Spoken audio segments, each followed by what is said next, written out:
So don't go driving by, okay? But in southern Utah, there's an amazing place because there was a lake there, and it was there for thousands of years, and it dried up about 50 years ago. And when it dried up, it left behind, you know how a lake is, right? Like that. Well, it filled in all the siltation flowing in, and it just kept getting, more and more dirt in it until it just wasn't a lake anymore. And but what was left behind was on the edges was like 15, but in the middle 99 feet deep, rich of the most amazing soil you'd ever seen. Imagine fishes decomposing, shells decomposing, all the snow melt from the mountains coming down year after year after year.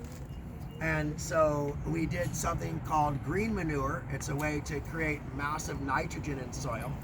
And what you do is you grow alfalfa, and we had to let the alfalfa grow for a couple of years till the roots got 10, 12, 20 feet deep in the soil. And then you cut the alfalfa and you just mulch it and leave it right on top of the earth, and it starts to attract worms. And then after it dries up, you turn it just barely underneath the topsoil, and now the worms come and they start to eat all that decomposing matter.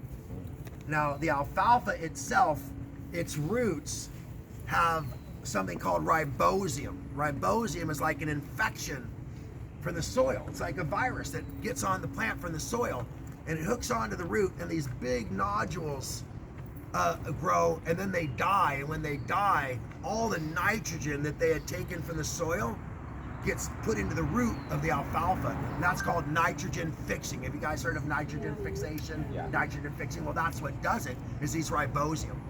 The ribosium have a very short life, and so when they die, they outgas what? Nitrogen. So you got the worm poop, you got the ribosium, you got all of that decomposing matter from the lake bed. And this is, in my opinion, I don't know that there's any richer soil on the planet. I really don't. I don't know if you guys remember your history class, the Tigris and the Euphrates, how they called that the Fertile Crescent because of the way that the remineralization happened.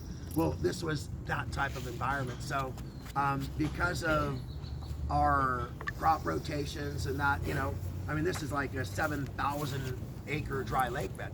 So we're able to rotate our crops and use it in the way it's supposed to be used, and that allows for And how far is it from other industry?